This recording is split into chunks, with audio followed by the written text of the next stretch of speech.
fought the rest, now try the best! Yesterday, during the showcase for Street Fighter 6, they announced the demo. They talked about many other things, a lot of it we already knew. The event itself was kind of, I would consider, boring because really it was more so of a casual event. For people who aren't familiar with fighting games, that showcase was to explain like the basics to you. Playing the demo was my first time playing Street Fighter 6. I did not participate in the first or second beta, I didn't get access. So I was very excited to play Street Fighter 6, but I also was a little bit skeptical because I was riding off the low energy of the showcase, and I was just like, you know, is this going to be as exciting as we all expect? The first thing that I did was immediately hop into a one-on-one match, and it was quite surprising how Street Fighter it felt.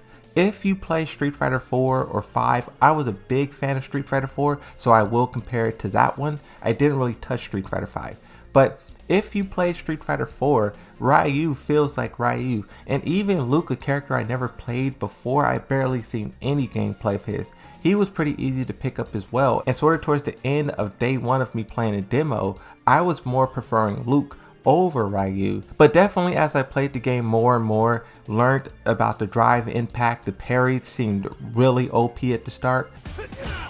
Back turn! It parries back turn!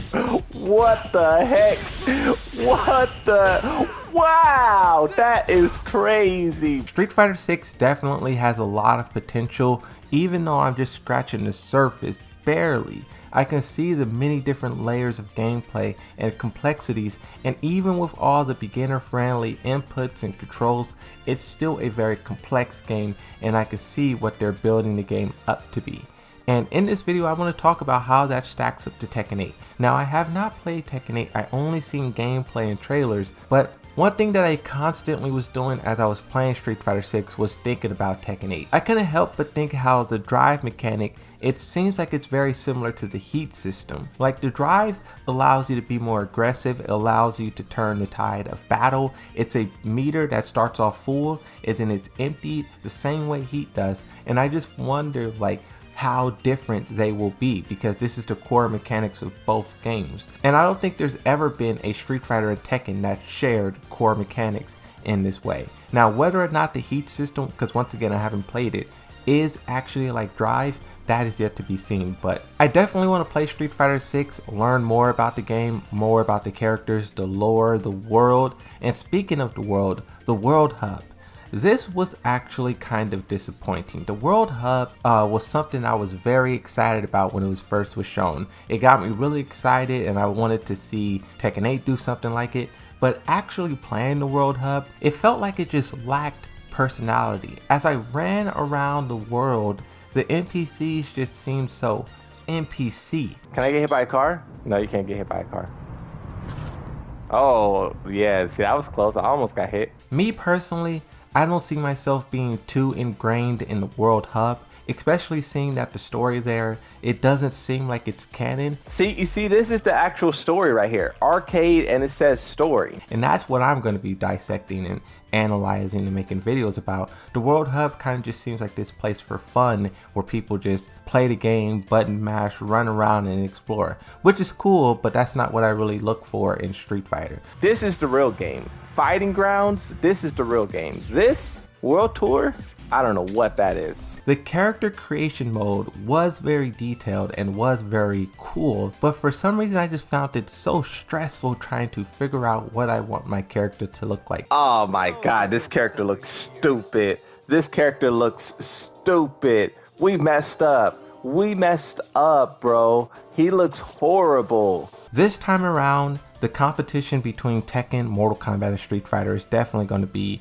a fierce one. Is Street Fighter more difficult than Tekken? Nah, I don't think this is not more difficult than Tekken. Tekken 8 will not get a free pass, a free win like Tekken 7 did. Tekken 7 was super successful, and you do have to attribute some of that success to Street Fighter 5 being trash and also Mortal Kombat 11 having a very short lifespan. It didn't even get a season 2. So with Tekken 8, it's going to have a lot more competition because Street Fighter 6 is nothing like Street Fighter 5. And I'm pretty sure Mortal Kombat 12 is going to have a way longer lifespan, and it's not just going to be one season and done. I can't wait to get my hands on Tekken 8 after playing the Street Fighter 6 demo. I am looking forward to playing more of the Street Fighter 6 demo and really like learning how to use the drive and how to use characters and all that stuff, and then comparing that to Tekken 8. That's a big part of why I wanted to play these other games, so I can see if Tekken 8 falls under what a next generation fighting game is or if it exceeds. And the only way I can do that if I really understand those games. This is pretty cool. It's definitely okay. Here's my initial review of Street Fighter 6. Definitely better than Street Fighter 5. Is it better than Street Fighter 4? We'll figure out once I learn how to break it through. I think Street Fighter 6 has a lot of potential, and the game is probably going to be a monster. Whether or not the casuals pick it up, they're trying to make it super easy and barrier to entry is pretty much zero. Whether that works, it's yet to be seen. The casual market is unpredictable. World Tour will suck or not. I think World Tour, I don't think it will suck, but it's not for me.